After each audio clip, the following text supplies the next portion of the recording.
सिद्धेभ्यः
हमारे जीवन में ये धर्म के 10 दिन मंगलमय बन के आए हैं, क्योंकि इन 10 दिनों में हम संयम की राह में, तप की राह में, त्याग की राह में चल रहे हैं।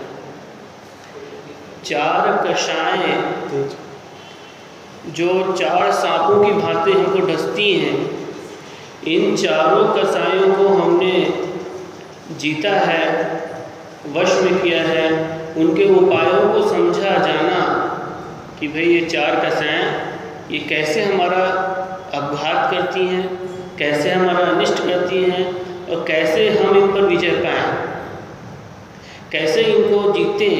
इन पर हमने चर्चा की, सत्य पे हमने चर्चा की, संयम को समझा कि भाई अगर जीवन में संयम नहीं होगा तो हमारा कर्मबंध कभी बंद नहीं होगा, हमारी निर्जरा चालू नहीं होगी, हम तो बस बंधते ही रहेंगे, हमेशा बंधते ही रहेंगे। संयम के उपरांत तप में हमने ये देखा कि तपस्या ही हमारे कर्म निर्जरा में मुख्य कारण है।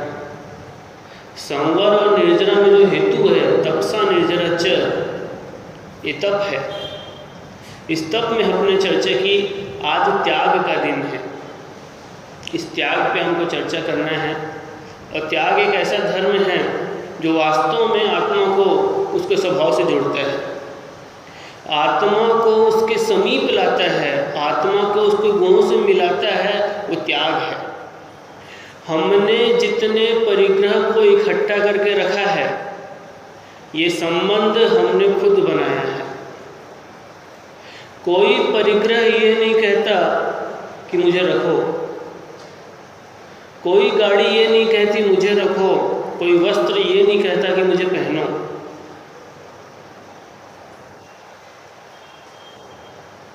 कोई नहीं कहता, वो तो जड़ है, अचेतन है। राग मैंने किया है, मोह मैंने किया है। राग और मोह का करने वाला मैं खुद हूँ, कोई दूसरा नहीं। संबंध का त्याग, संबंधों का त्याग, बस इसी का नाम त्याग धर्म है। जितने संबंध मैंने बनाए, चाहे चेतन से बनाए या चेतन से बनाए, माता पिता, भाई बहन, पत्नी, बच्चे, रिश्तेदार, ये चेतन संबंध है। वस्तुओं के साथ जो मेरा होने का जो भाव है, ममत्व का जो भाव है, ये अचेतन संबंध है। ये चेतन और अचेतन संबंधों को तो मैंने ही बनाया है। संबंध किसका है? राग का संबंध है। राग से जुड़ाव है। दो वस्तुओं को बीच में जो जोड़ने वाली रस्सी है, उस रस्सी का नाम राग है। जैसे गोंद लगाने से दो वस्तु चिपक जाती है, ऐसे ही जीव के साथ इन कर्मों का संबंध हो रहा है राग के कारण। द्रव्य कर्म, भाव कर्म, नो कर्म, ये तीनों के तीनों कर्म आत्मा में बंध रहे हैं। इसमें हेतु क्या है? इसमें हेतु राग और मोह ही तो है। संबंधों का त्याग करना होगा, उन हेतुओं का त्याग करना होगा, उन कारणों का त्याग करना होगा जो हमें बांधते हैं, जो हमें बंध कराते हैं। अहो, संबंध स्थायी नहीं होते, संबंध बंधते हैं और टूटते हैं। बस यही संबंधों की उम्र है, बंधना और फिर टूटे जाना। इस संसार में ऐसा कोई संबंध नहीं जो स्थायी रहा हो। आचार्य भगवान कहते हैं कि भाई अनंत जन्मों में ऐसा कोई जीव नहीं बचा जिसको मैंने अपना रिश्तेदार नहीं बनाया। सबसे मेरा कुछ ना कुछ संबंध हो चुका है, सबसे मेरा कुछ ना कुछ संबंध हो चुका है। लेकिन कितने संबंध यार हैं? संबंध क्षणिक होते हैं, तात्कालिक होते हैं, स्थायी नहीं होते। स्थायी संबंध यदि कोई है तो वो मेरी आत्मा के साथ ही है, मेरी आत्मा का मेरे आत्म गुणों के साथ ही है। वही मुझे स्थायी रहेंगे। जब मुझे मोक्ष हो जाएगा तो मोक्ष होने के बाद जो अनंत गुण, अनंत ज्ञान, दर्शन, अनंत सुख, वीर्य जो रहेंगे, वही मेरे लिए स्थायी रहेंगे। इस संसार में वपुर गृहम धनम दारा पुत्र मित्राणि शत्रुवः सर्वथान्य स्वभावानि मूढ़ शौनि प्रपद्यते। शरीर, घर, धन, स्त्री, पुत्र, मित्र, ये तो सब अन्य स्वभाव के लिए हुए पर अन्य है। लेकिन मूढ़ प्राणी मोहनीय कर्म के जाल में फंसकर इन्हें आत्मा के समान मानता है। संबंधों का त्याग करना होगा। त्याग धर्म में हम त्याग की चर्चा कर रहे हैं। वास्तव में जो वस्तुओं को हम ग्रहण करके रखे हुए हैं, उसी के बोझ में हम दबे हैं। हमारे पास मकान है तो मकान की रक्षा, धन है धन की रक्षा, सोना चांदी है सोने चांदी की रक्षा, कार है, गाड़ी है, बंगले हैं, कुछ भी है, बस उन्होंने हमको अपना गुलाम बना लिया। हम ये सोच रहे हैं कि वो हमारे हैं, लेकिन हम उनके चौकीदार हैं। हम सिर्फ चौकीदारी कर रहे हैं और कुछ नहीं कर रहे। क्योंकि अगर हम चौकीदार नहीं होते तो हम रात दिन उसकी सेवा में क्यों लगे रहते? हम सोच रहे हैं कार हमारी सेवा कर रही है, कार हमारी सेवा कर रही है कि हम कार की सेवा कर रहे हैं। मकान हमारा सेवा कर रहा है, मकान हमारा सेवा कर रहा है कि हम मकान की सेवा कर रहे हैं। रात दिन है तन दास होए तन सेव करी नित तेरी, कि शरीर का दास बन करके मैंने रात दिन इस शरीर की सेवा की। सो तन मेरे काम ना आयो, भूल रहे हो निधि मेरी। लेकिन वो तन आज तक मेरे काम नहीं आया। मैं अपनी निधि भूल बैठा हूँ, अपने गुणों को भूल बैठा हूँ। संबंध किसका है? राग का संबंध है, मोह का संबंध है। जहाँ संबंध है वहाँ बंध है। जब ये बात समझ में आ गई प्रभु को, भगवान को, उन्होंने सब त्याग कर दिया, सब छोड़ दिया, वन में चले गए, 5 मुष्टि केस लोच किया और सारे के सारे वस्त्र और आभूषण उतार करके फेंक दिए। बोले वस्तु दुख पैदा करती है, वस्तु दुख पैदा करती है। वस्तु है मेरे पास तो मैं दुखी हूँ, वस्तु के साथ जो संबंध है वो दुखी हूँ। कपड़ा पहनूंगा तो कपड़ा सिलाने का झंझट रहेगा, कपड़ा खरीदने का झंझट रहेगा। आभूषण पहनूंगा तो आभूषण की रक्षा करनी पड़ेगी, आभूषण खरीदने का झंझट रहेगा। उस सोने के लिए कोई मेरा गर्दन भी काट सकता है, मेरी जान भी ले सकता है, मेरे प्राण भी ले सकता है। परिग्रह शत्रु बनाता है। इसलिए मुनिराज पांचों पापों का त्याग करते हैं, हिंसा, झूठ, चोरी, कुशील और परिग्रह। तब उनके त्याग धर्म सार्थक होता है। भले वो उस हर हेतु का त्याग कर दो जो हेतु हमको वीतराग मार्ग से दूर करता है, हमारी जो वीतराग स्वभाव है उस स्वभाव से दूर करता है, उस हर हेतु का त्याग करना पड़ेगा, उस हर कारण का त्याग करना पड़ेगा। और जब हम पूर्ण त्याग कर देंगे तभी हमारे भीतर में शांति आ सकती है। अन्यथा चाह लंगोटी की दुख भाले। एलक जी को भी शांति नहीं है, छुल्लक जी को भी शांति नहीं, हरिका माता को भी शांति नहीं, उनको भी झंझट है साड़ी धोने का। इस संसार में यदि कोई सुखी है तो दिगंबर मुनि सुखी है। उनके पास कुछ भी नहीं, लेश मात्र भी परिग्रह नहीं, अपनी आत्म शांति को प्राप्त कर सकते हैं तो वो दिगंबर मुनि है। जिन्होंने शरीर से भी ममत्व छोड़ा, शरीर का भी त्याग किया। शरीर भी परिग्रह है।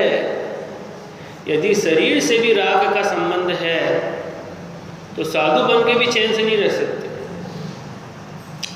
उपसर्ग आएंगे, परिसर आएंगे, भूख लगेगी, प्यास लगेगी, गर्मी आएगी, सर्दी आएगी और बारिश भी आएगी, मौसम बदलते हैं।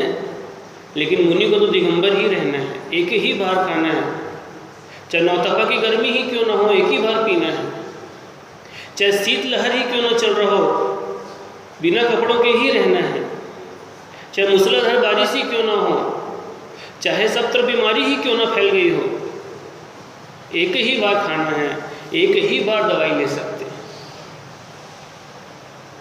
ऐसा कठोर नियम वो दिगंबर मुनियों के लिए बनाया गया अपने में, और कहीं नहीं है ऐसा कठोर नियम, किसी धर्म में नहीं, श्वेतांबरों में भी नहीं। 4 बार खा रहे हैं, कपड़ा पहन रहे हैं। दिगंबर चर्या एक ऐसी चर्या है, पूरे विश्व में 500 भी मुनि नहीं है। विश्व की जनसंख्या 700 करोड़ है, लेकिन 700 करोड़ में 500 भी मुनि नहीं है। ये मुनि धर्म धारण करना बहुत दुर्लभ है। शरीर से भी मोह छोड़ना होगा। जब सामायिक में बैठते हैं तब क्या करते हैं? जब सामायिक में बैठते हैं तो सब कुछ त्याग कर देते हैं। सब त्याग कर दो, रुपया, पैसा, घर बार कुछ नहीं, सब चीज़ से मोह छोड़ दो। इसका नाम है सामायिक। तब समता आती है। जब तक ममता है तब तक समता नहीं है। सामायिक में जब बैठते हैं योगी, श्रावकों के लिए भी, श्रावकों की भी सामायिक प्रतिमा होती है, शिक्षा व्रत में भी सामायिक है। सामायिक श्रावक भी कर सकते हैं। जब भी सामायिक करना है सब त्याग करो, तब सामायिक कहलाएगी। सामायिक में हम कुछ भी अपने पास नहीं रख सकते। जब तक त्याग नहीं करेंगे तब तक फल नहीं मिलता। त्याग मतलब व्रत लो, नियम लो, तो आजीवन नियम लो या पार्ट टाइम।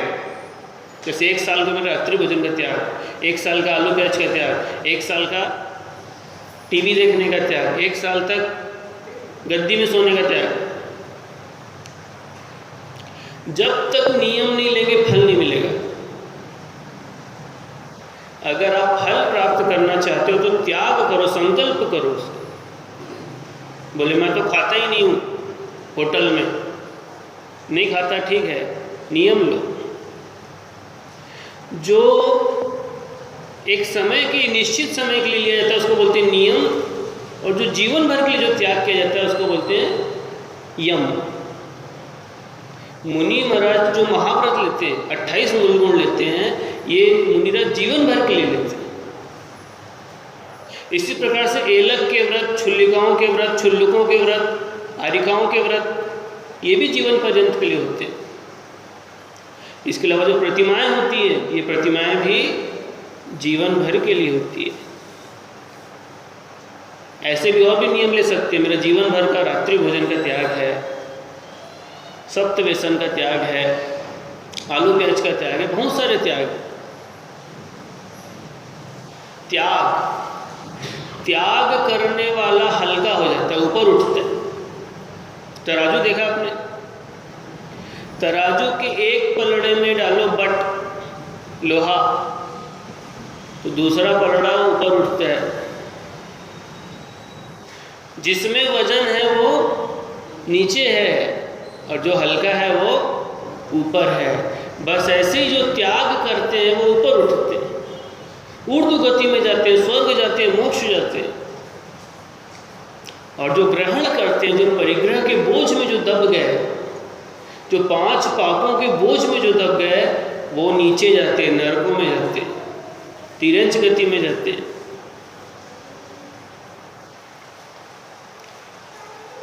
ये त्याग धर्म कई प्रकार से पालन किया जाता है। दिशाओं का भी त्याग होता है, दिग्व्रत बोलते हैं उसको। अर्थात हम इस दिशा में यहाँ से आगे नहीं जाएंगे, उत्तर दिशा में हम दिल्ली से आगे नहीं जाएंगे, पश्चिम दिशा में हम मुंबई से आगे नहीं जाएंगे, पूर्व दिशा में कलकत्ता से आगे नहीं जाएंगे, दक्षिण दिशा में चेन्नई से आगे नहीं जाएंगे। जीवन भर के लिए एक दिशा की मर्यादा कर लेना, इसका नाम क्या है? दिग्व्रत। दिग्व्रत लेने से उसके बाहर का पाप हमको नहीं लगता, हमने त्याग कर दिया। और वहाँ पे कुछ भी हो, हमको उससे कोई मतलब नहीं। जो प्रतीति ले जाते हैं वो देशव्रत है। आज हम इस शहर से बाहर नहीं जाएंगे, इस घर से बाहर नहीं जाएंगे, इस मंदिर से बाहर नहीं जाएंगे। जब भी सामायिक का नियम करें तब हम ये भी संकल्प कर लें कि हम इस मंदिर से बाहर नहीं जाएंगे। त्याग कर दो, जब तक सामायिक है तब तक त्याग कर दो। शरीर का भी त्याग कर दो। सामायिक जब करें तब पंखा भी नहीं चलाना चाहिए, क्योंकि सामायिक में 5 पापों का भी त्याग किया जाता है। अगर 5 पापों का सामायिक में त्याग है तो आप पंखा कैसे चला सकते हो? फिर पंखा में तो हिंसा है। प्रकृति भी हमको त्याग सिखाती है। त्याग करने वाले का आदर होता है, सम्मान होता है। त्याग, इस त्याग धर्म के दिन दान की विशेष रूप से चर्चा की जाती है श्रावकों के लिए।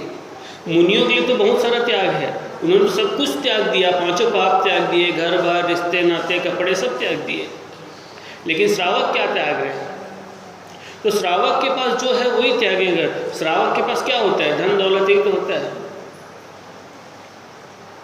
पेड़ों को देखो, पेड़ अपना फल का त्याग करते हैं। बादलों को देखो तो पानी का त्याग करते हैं। नदियों को देखो तो समुद्र में मिल की जाती है, अपने पानी का वो भी त्याग कर रही है। लेकिन जो त्याग नहीं करता, समुद्र को देखो खारा हो जाता है।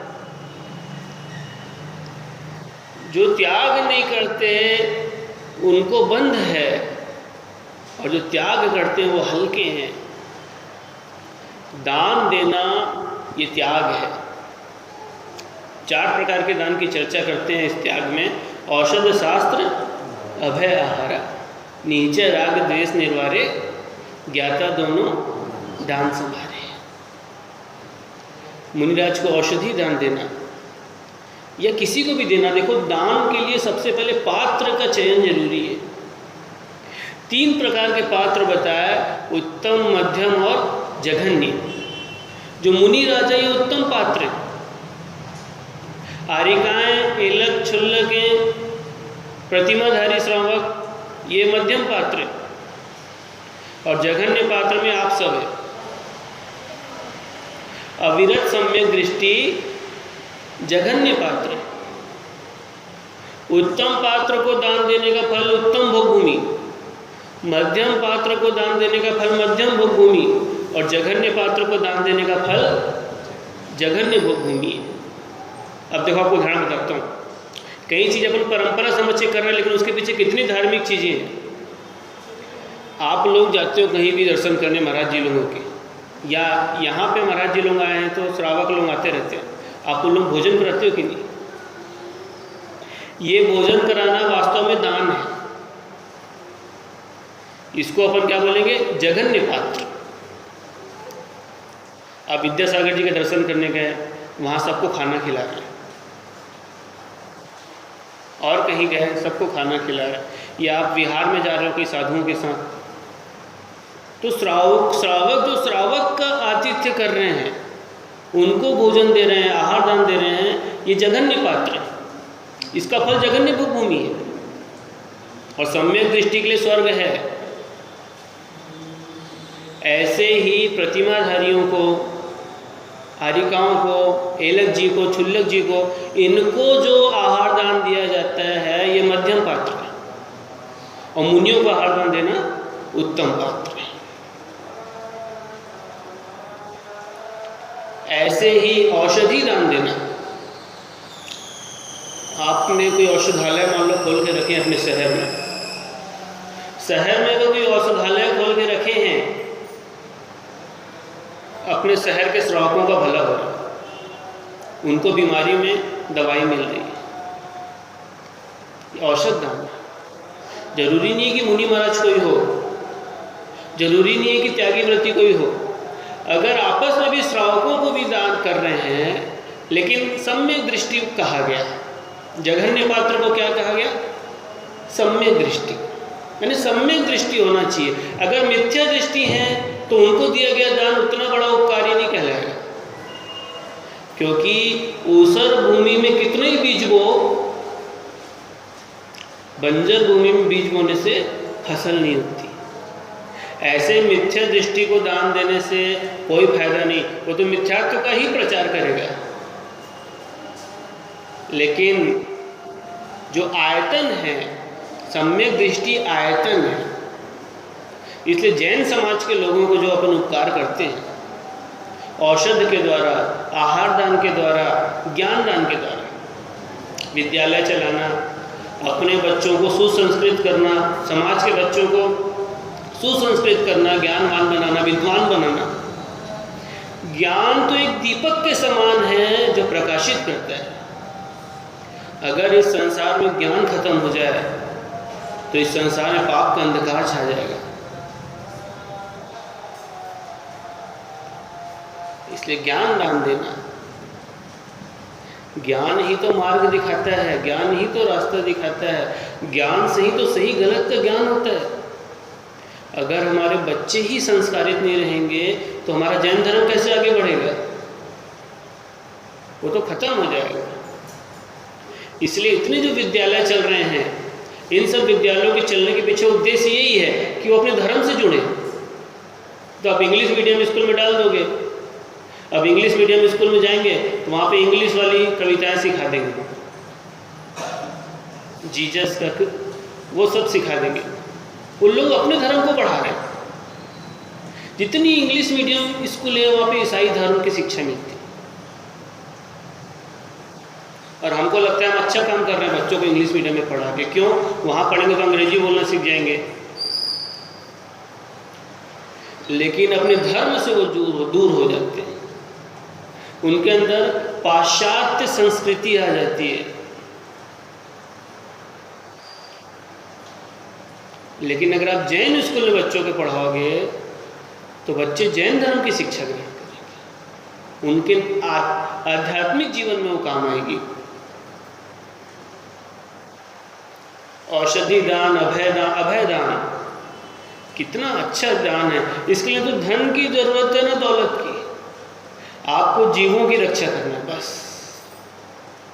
जमीन में देख के चलो, कितने सारे जीवों की रक्षा हो जाएगी। पानी छान के पियो, रात्रि में भोजन मत करो, जमी कंद मत खाओ, मर्यादा के अंदर आटे मसाले घी खाओ। जहां अहिंसा का पालन है वहां अभय दान है। जिसके अंदर हिंसा करने की शक्ति है उसी के अभय दान माना जाएगा। आप चींटियों को कुचल के मार सकते हो, लेकिन नहीं मार रहे हो तो अभय दान है। आप देख के चल सकते हो, अभय दान है। बिना देखो चलोगे तो हिंसक हो, भले चींटी मरे या ना मरे, क्यों बिना देखे चल रहे हो। अब बिना देखे चलने पर आपके अंदर रक्षा के भाव है कहाँ? चींटी तो कभी भी आ सकती है। दान देना, दान देना मतलब त्याग करना है। हमारे पास जितना धन है वो हमारे लिए, हमारे जीवन में उपयोगी है या नहीं है। लालच के कारण हमारे अंदर जमाखोरी की प्रवृत्ति आ जाती है। जमा करना, इकट्ठा करना, गोदामों में लोग अनाज इकट्ठा कर लेते हैं, इतना अनाज इकट्ठा कर लेते हैं कि उसका भाव बढ़ाते हैं। दाल 120 रुपये किलो, 150 रुपये किलो, 200 रुपये किलो, जबकि स्टॉक रहता है। अब होता यह है कि मुनाफा कमाने के लिए भाव तो बढ़ गया, अब वहाँ बेचारे जिनके पास पैसा कम है वो लोग दाल नहीं खा पा रहे, और परिणाम ये निकला कि 1 साल निकल गया, खाली स्टॉक जमा करके रखे हैं, या तो उसमें कीड़े पड़ गए या तो नई फसल आ गई तो भाव कम हो गया। जमाखोरी की प्रवृत्ति, जमाखोरी की प्रवृत्ति, चीजें खराब हो जाती है, लोगों का पेट नहीं भर रहा है, लेकिन लालच सिर्फ धन इकट्ठा करना है। त्याग की जहां प्रवृत्ति रहेगी, जहां छोड़ने की जहां प्रवृत्ति रहेगी, वहां पर सबका भला है, प्राणी मात्र का भला है, पूरे संसार का भला है। अगर सभी जमाखोर हो जाएं तो कुछ लोग अमीर रहेंगे, बाकी सब गरीब हो जाएंगे। धन का जो केंद्रीकरण है, ये ही देश के लिए हानिकारक है। और बड़े बड़े देशों में इसमें लगाम लगा के रखे, अमेरिका में, चाइना में, इसलिए वो देश विकसित हैं। लेकिन भारत पिछड़ा इसलिए ही है कि यहाँ की नीति सही नहीं है। इसलिए त्याग धर्म, भैया भी अपनी बात रखेंगे, तो जो त्याग धर्म है, ये जो त्याग धर्म है, ये तभी आ सकता है जब हमारे अंदर लोभ कषाय कम हो जाए, लालच कम। क्योंकि कोई भी व्यक्ति अपने कमाए हुए धन को पूरा भोगने में समर्थ नहीं है। सिर्फ जमा करना, इकट्ठा करना, प्रॉपर्टी बनाना, जमीन खरीदना, मकान खरीदना, नया मकान बनाना, और 2 मकान और 4 मकान और गाड़ियाँ और बंगले, भोग नहीं पाते उसको। और भोग नहीं पाने का ही ये परिणाम है कि धर्म फिर पिछड़ जाता है। मंदिर बनेंगे, धर्मशाला बनेंगे, तब तो धर्म बढ़ेगा। इसलिए मंदिरों में दान देना, धर्मशालाओं में दान देना, जिनवाणी के लिए दान देना, सप्त क्षेत्र बताया शास्त्रों में। जिन धर्म जिनागम, जिन चैत्य जिन चैत्यालय, पंच परमेष्ठी के लिए पैसा खर्च करना, जिनेंद्र देव की मूर्तियां बनवाना, उनको स्थापित करना, मंदिर बनाना। एक मंदिर बनता है तो लाखों लोग दर्शन करते हैं, लाखों लोगों को सम्यक दर्शन की प्राप्ति होती है।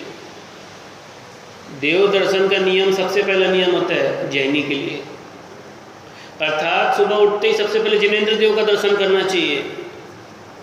मंदिर ही नहीं होगा तो कोई कैसे करेगा? जिन लोग आलोचना करते हैं कि इतने मंदिर बन रहे हैं, गलत है। जितने बनते हैं बनने दो, कोई दिक्कत नहीं है। लोगों को पूजा करने के लिए जगह नहीं है, मंदिर में स्थान नहीं मिलता, जगह नहीं मिलती, कहाँ पूजा करें? समाज बढ़ रहा है, जनसंख्या बढ़ रही है, तो मंदिरों का बढ़ना भी आवश्यक है। अगर मंदिर ही नहीं रहेगा तो वीतरागता का ही लोप हो जाएगा। इसलिए मंदिर बने, धर्मशाला बनेगा तो साधु संत लोगों का ठहराव होगा, संत निवास बनेंगे तो साधु संतों का ठहराव होगा, साधु संत आएंगे तब धर्म की गंगा बहेगी। एक साधु आते हैं, कितने बच्चों को जोड़ देते हैं, कितने बच्चों को तत्वार्थ सूत्र सिखा देते हैं, भक्तामृत सिखा देते हैं, 6 डाला सिखा देते हैं। और साधु अगर नहीं रहेंगे तो धर्म भी न्यून हो जाएगा, कम हो जाएगा। इसलिए धर्मशालाओं का निर्माण होना भी जरूरी है। शास्त्रों का प्रकाशित होना जरूरी, ताकि ज़्यादा से ज़्यादा लोग अध्ययन कर सकें। इस प्रकार से अपनी चंचल लक्ष्मी को जो धर्म के काम में लगाते हैं, निश्चित रूप से वो अपने पाप को पुण्य में बदलते हैं। क्योंकि परिग्रह को तो पाप कहा है, धन दौलत को तो पाप कहा है। पाप शास्त्रों में धन को पाप कहा है। उस पाप को यदि आपने त्याग में लगा दिया, अच्छे काम में लगा दिया, तो आप ये मान के चलो कि अपने पाप को पुण्य में बदल दिया, परिवर्तित कर लिया उसको। इसलिए जैसे एक छोटा सा बीज बोते तो बहुत बड़ा वृक्ष निकलता है, ऐसे ही थोड़ा भी किया गया दान बहुत बड़े पुण्य के रूप में फलता है। इसी प्रकार से थोड़ा भी किया गया दान बहुत बड़े पुण्य के रूप में फलता है। तो जो दान है ये गृहस्थ के लिए मुख्य रूप से, लेकिन दान के अलावा भी बाकी जो त्याग है इसमें चर्चा अपन कर चुके हैं। जैसे पापों का त्याग करना, जमीकंद का त्याग करना, सत्य व्यसन का त्याग करना, मांस का, मदिरा का, हिंसा प्रधान कर्मों का त्याग करना। इसलिए त्याग को अपन दो प्रकार से जोड़ सकते हैं, एक अहिंसक दृष्टि में और एक दान की दृष्टि में। जब दीक्षा लेंगे तो सब त्याग करना ही पड़ेगा ना, और जब तक दीक्षा नहीं लोगे तब तक समाधि हो नहीं सकती। इसलिए सबको अपने मन में ये भावना हमेशा भांता रहना चाहिए, दिन रात मेरे स्वामी मैं भावना ये भाऊं, देहांत के समय में तुमको न कुछ। हमेशा मन में भावना भाव, कब आएगा वो दिन जब दीक्षा लेंगे। तो साधु और श्रावक ये दोनों धर्म को जोड़ने वाले हैं, इन दोनों से धर्म है। यदि साधु भी ना हो तो प्रलय आ जाएगी, यदि श्रावक भी ना हो तो साधु का जीवन भी नहीं चल सकता। दोनों एक दूसरे को जीवन चला रहे हैं, एक दूसरे के धर्म में सहायक हैं। साधु शिक्षा देते हैं, ज्ञान देते हैं, उनसे सीखते हैं चारित्र का पालन करना, और श्रावक अपने धर्म का पालन करता है। इस प्रकार से त्याग धर्म में हम और चिंतन करें, और चिंतन करके अपने भीतर में इस त्याग धर्म को बढ़ाएं। बोलो महावीर भगवान की